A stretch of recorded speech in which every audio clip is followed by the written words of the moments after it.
Hi everyone! So in this particular video, we'll be moving on to the second string quartet piece in this mini-series, and it is called the Lover's Waltz.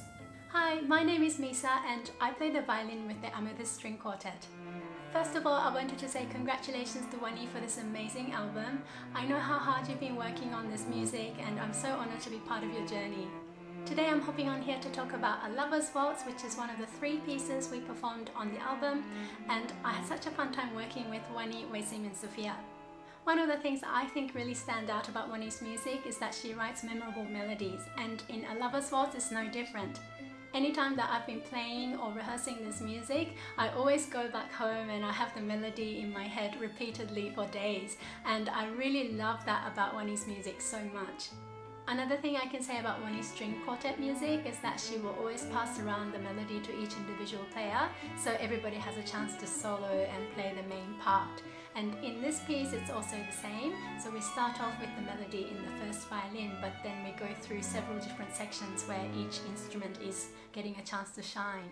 And at the end of the piece we are all supporting the first violin again and building up to a climax in the piece. I really enjoy playing this piece and I hope you love it too.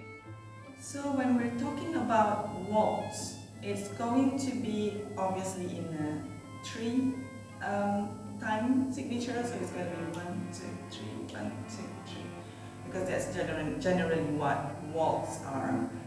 And this string quartet piece of this A Lover's Waltz there's a hint of a rondo form in it. For those of you that probably learn music, you might know.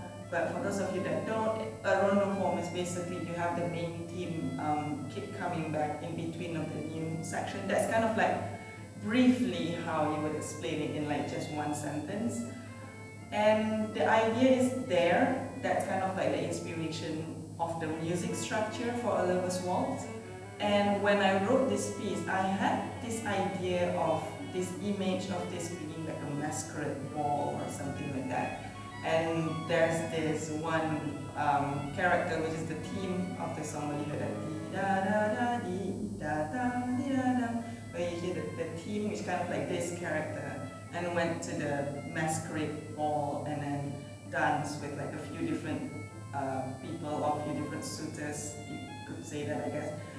And that's kind of like the imagination that I have in my head when I write this. But another way for me to look at it, also like at the back of my head, what this represents is this trait in my personality that I'm not entirely proud of, which is me being quite indecisive when it comes to making decisions.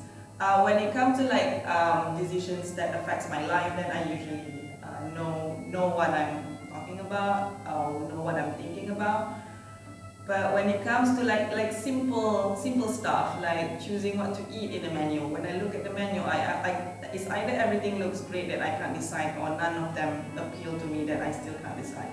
So I always have problem making decisions when it comes to like smaller things in life, like deciding which shoes to get at the store, deciding which bags to get, or deciding which restaurant to eat at. So it's just like that idea is also like at the very back of my mind. I have like, oh, this is me, and then I have all of these choices, and then at the end of it I just can't decide. I can't decide which one I want or which one I like best. So I guess that's like the 2 stories in this waltz. You could look at it that way depending on which one you want. But like in a more, probably the more nicer fiction, fantasy style story will be like this person that went to like a masquerade ball in a very nice masquerade attire, doesn't matter if it's female or male, and with that nice masquerade mask that we always see on television and stuff like that. I guess that's like the more imaginative fantasy style. Or it could also be something that's a little bit more realistic, where it's just about me not being able to make a decision. I just decided to turn it into a waltz. So this song is quite short as well. I think this A Lover's Waltz and Round and Round are 2 of the shortest pieces in the album. And I enjoyed writing it, I had fun writing it. There are some challenges like bringing out the different characters of the different theme and making sure that every time the main theme comes back, you go back to the same character. But overall, this piece is actually a great fun to write and a great fun to play as well. And I hope you have a great fun listening to it as well. Thank you so much.